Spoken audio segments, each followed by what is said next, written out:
Welcome to the Stoic Quotient, where we expose illusions, awaken truth, and help you return to what's real.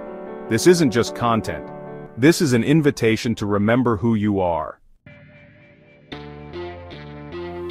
Today let's investigate why we need to create or disintegrate, and discuss the hidden law of growth. We were never meant to remain the same. Life itself is movement, breath, fire, and endless unfolding. The river doesn't apologize for flowing, and the tree doesn't resist its branches stretching toward the sun. So why do we, as human beings, try so hard to freeze ourselves in place? To hold on to who we were yesterday, out of fear of who we might become tomorrow? Remaining the same isn't safety, it's a slow death. It's spiritual suffocation. When we resist growth, we deny the very force that keeps us alive. And when we stop evolving, we don't just pause our potential, we start to rot in our own comfort.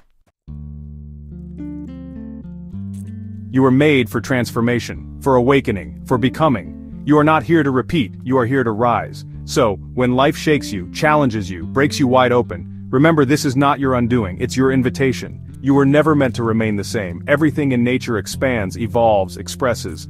From the galaxies that stretch outward into eternity, to the tiniest seed that cracks open and becomes a forest, everything moves, everything transforms, except us. When we forget, when we stop creating, we don't stay neutral, we shrink, we break down, we begin to disintegrate, emotionally, mentally, spiritually. This is the law of the soul. You were born to create, not just art, not just businesses, but yourself.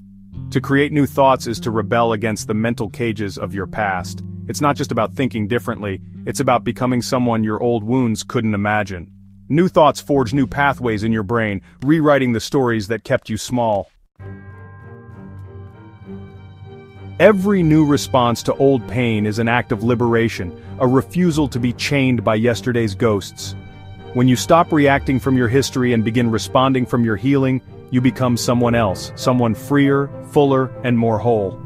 These new versions of your life aren't fabrications, they are reflections, mirrors of your becoming. You are not meant to recycle pain, you are meant to rise through it and create something astonishing on the other side.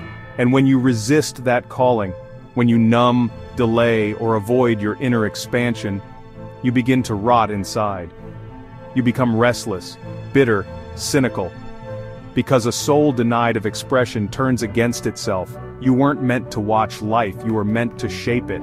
There's a silent epidemic of passive living, people waiting for permission, for signs, for someone else to go first. We scroll, we spectate, we survive, but we don't shape. And yet, deep in your soul, you know this isn't what you came here for. You were born with fire in your veins, not to be a bystander but a builder. Not to echo the world's noise but to create the sound of your own becoming. Watching is easy. Shaping demands courage. It asks you to rise, to risk, to act before you feel ready. But the truth is, every moment you choose to create, a thought, a connection, a truth, you reclaim your power. You anchor your existence in something real. Because life isn't a movie for you to observe. You see it in people who gave up on their dreams. You hear it in voices that sound tired of their own stories. You feel it in those who've abandoned their creativity, their power, their passion, and wonder why they feel so empty. It's not failure that kills us. It's stagnation, not risk, but safety. Even doing nothing is a form of creation. It creates regret. But when you choose to create, not from pressure, but from presence, you reawaken the fire. You remind your nervous system that you're alive, that your story is not over, that growth is not behind you, it's now. You reclaim the birthright to reinvent yourself, to make something where nothing was, to turn pain into purpose, stillness into insight, love into legacy. So don't ask if you're worthy, you are. Don't ask if it's too late, it isn't. Ask only this: will I create or disintegrate? Because growth isn't a luxury, it's survival. If this spoke to you, you already know what to do. Don't just reflect, remember. Don't just watch, wake up. This is the Stoic Quotient, not a brand, a return, a reckoning, a revolution. Subscribe, share, come alive. Because your soul, it's been waiting for you.